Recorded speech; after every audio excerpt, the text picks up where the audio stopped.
Welcome to simple learning. आज हम CTET 2018 Urdu language 2 paper 1 solve करेंगे, जिसमें 15 नंबर के उर्दू पेडागोजी के सवालात है और 15 नंबर के इबारत और अशार पर मबनी सवालात है। तो चलिए शुरू करते हैं। हिदायत मुंदरजा झैल इबारत को पढ़िए और दिए गए मुतबादिल में से मुनासिब तरीन मुतबादिल का इंतखाब कीजिए। सवाल नंबर 121 से 127। सैयद फजलुल हसन नाम और हसरत तखल्लुस 1875 में कस्बे मोहान ज़िला उन्नाव उत्तर प्रदेश में पैदा हुए।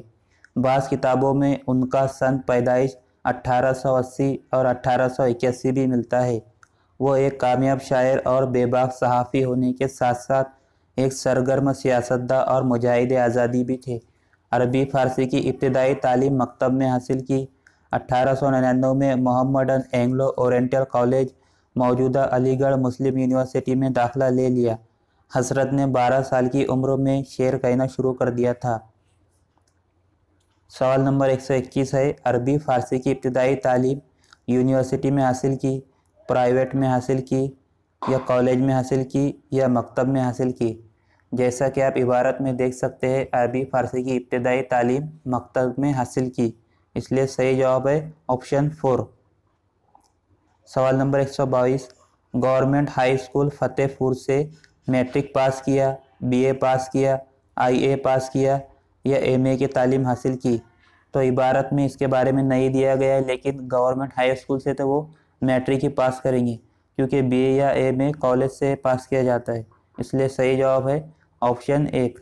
सवाल नंबर 123, वो एक कामयाब शायर और बेबाक सहाफ़ी थे, बेलाग खतीब थे, बेबाक मौलिम थे या बेबाक मुकर्रिर थे। जैसे कि आप इबारत में देख सकते हैं, वो एक कामयाब शायर और बेबाक सहाफ़ी होने के साथ साथ एक सरगर्म सियासतदा और मुजाहिद आज़ादी भी थे, इसलिए सही जवाब है ऑप्शन 1, बेबाक सहाफ़ी थे। सवाल नंबर 124, सरगर्म सियासतदा और मुजाहिद आज़ादी भी थे, सरगर्म मुदर्रिस थे, सरगर्म कारकुन थे या सरगर्म मुहक्किक थे। अभी हमने देखा वो मुजाहिद आज़ादी भी थे, इसलिए सही जवाब है ऑप्शन 1। सवाल नंबर 125, फजलुल हसन हसरत पैदा हुए 1848 में, 1869 में, 1875 में या 1850 में।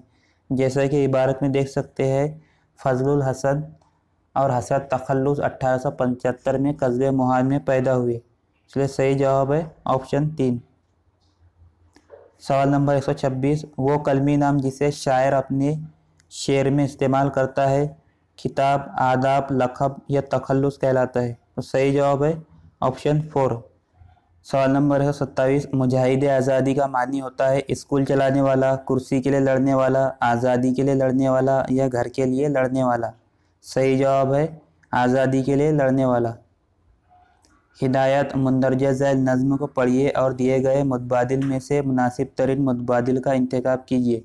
सवाल नंबर 128 था 135। कोई भी घर हो दिवाली के लिए दिए जलते थे, ईद भर देती थी सीनों में उजाले क्या क्या। रंग होली का हर एक दिल में बिखर जाता था, चेहरे चेहरे पे दमक उठते थे लाले क्या क्या।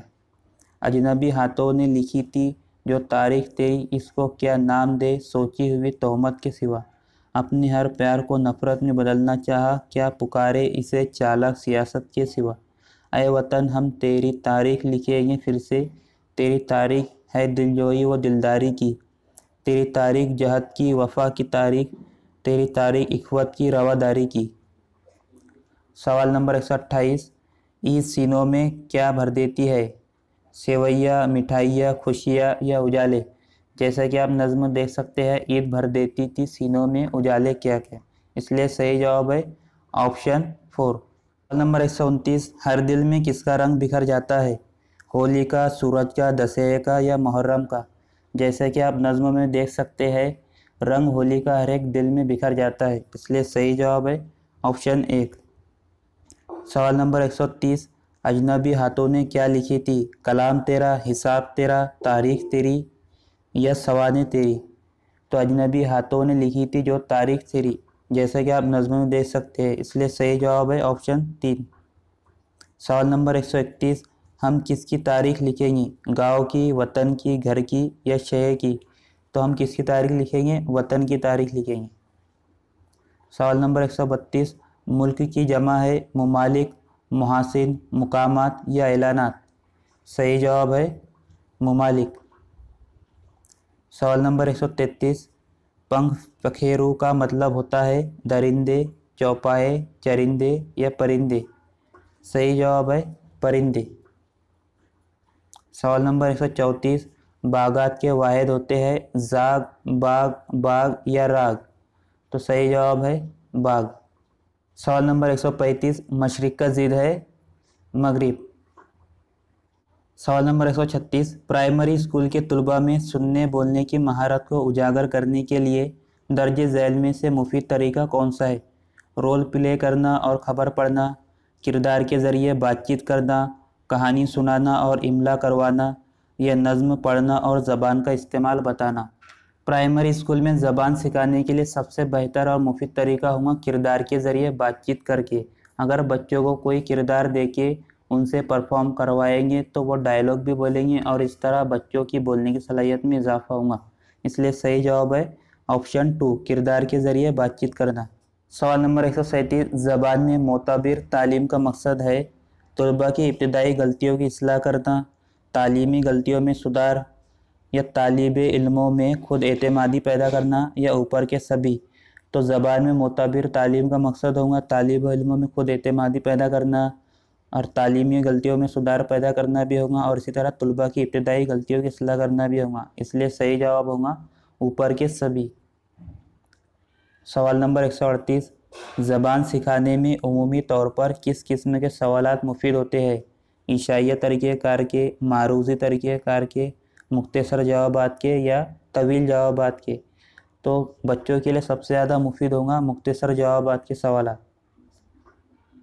सवाल नंबर 139, बच्चे ज़बान सीखने की क़ुव्वत लेकर पैदा होते हैं, ये कौल किसका है।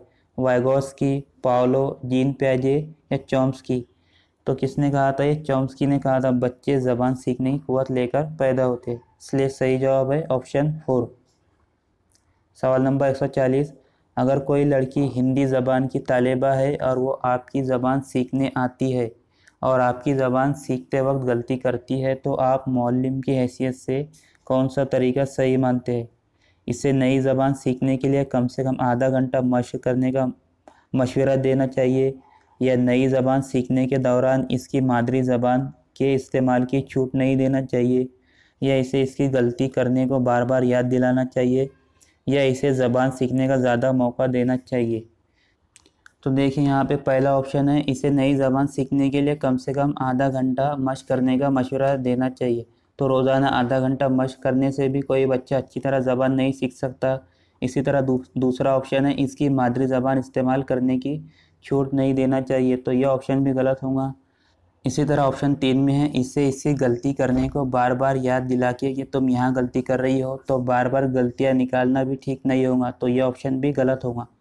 इसी तरह चौथा ऑप्शन है इसे ज़बान सीखने का ज़्यादा मौका दिया जाना चाहिए, तो यह ऑप्शन सही होगा, क्योंकि किसी बच्चे को जितना ज़्यादा मौका दिया जाएगा बच्चा खुद ब खुद बेहतर होता जाएगा, ना कि बात बात में गलतियाँ निकाल के। तो इसलिए सही जवाब है ऑप्शन 4, इसे ज़बान सीखने का ज़्यादा मौका देना चाहिए। सवाल नंबर 141, मंदरजा झैल में से किन मकासद के लिए ज़बान सीखना ज़रूरी नहीं होता। अंदरूनी आवाज़ को सुनने और बोलने के लिए, ज़िंदगी के मुख्तलिफ़ ज़रूरियात को पूरा करने के लिए, या ज़िंदगी के मुख्तलिफ़ मौक़े जानने के लिए, या ज़बान समझकर सीखना। तो ज़बान समझकर सीखने के लिए ज़रूरी नहीं होती है। सवाल नंबर 142, मंदरजा झैल में से कौन सा मज़मून सवालों के इम्तिहान के लिए फ़ायदेमंद है। तलबा चंद सवालात के जवाबात तहरीर करके अपने सीखने के वक्त को बचा लेते हैं, या ये पूरे नसाब की तकमील कर सकती है, या ये तलबा के लिए बेहतर है क्योंकि इससे वो अपने ख़यालात को आसानी के साथ लिख सकते हैं, या ये तलबा के इम्तिहान के लिए चंद सवालात तैयार करवाने में मुफीद है। तो तलबा के लिए बेहतर यही है कि वो अपने ख़यालात को आसानी के साथ लिख सके। तो बच्चों के लिए ऐसा मज़मून फ़ायदेमंद होगा जिससे बच्चे अपने ख़यालात को, विचारों को अच्छी तरह से ज़ाहिर कर सके, पेश कर सके। इसलिए सही जवाब है ऑप्शन 3, ये तलबा के लिए बेहतर है क्योंकि इससे वो अपने ख़यालात को आसानी के साथ लिख सकते हैं। सवाल नंबर 143, बच्चों में लिखने की सलाहियत को बढ़ाने के लिए किन चीज़ों की ज़रूरत अहम है। ज़ख़ीरे अल्फाज का सही इस्तेमाल, खुशखत तहरीर, हकीकी ख़यालात या अलामती ज़बान का इस्तेमाल।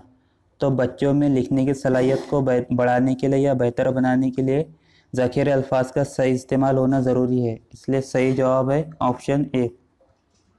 सवाल नंबर 144, ज़बान की मुसलसिल जामे तशख़ीस के लिए शुरू किया जाना चाहिए, यानी कंटिन्यूअस एंड कॉम्प्रिहेंसिव इवैल्यूएशन के लिए सही तलफ़्फ़ुज़, ज़बान को मुख्तलिफ़ तरीक़ेकार से इस्तेमाल करना या दुरुस्त ज़ख़ीरा अल्फाज से या प्रोजेक्ट अमल से।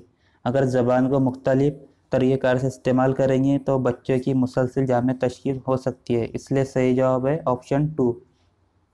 सवाल नंबर 145, हमल आसानी तरीक़ेकार ज़बान सिखाने में अहमियत का हामिल ज़रिया है, यह ज़बान सिखाने में मुश्किल पैदा करना या तदरीसी ज़बान में पोशीदा या ज़बानी वसाइल के लिए नुकसानदेह साबित होना।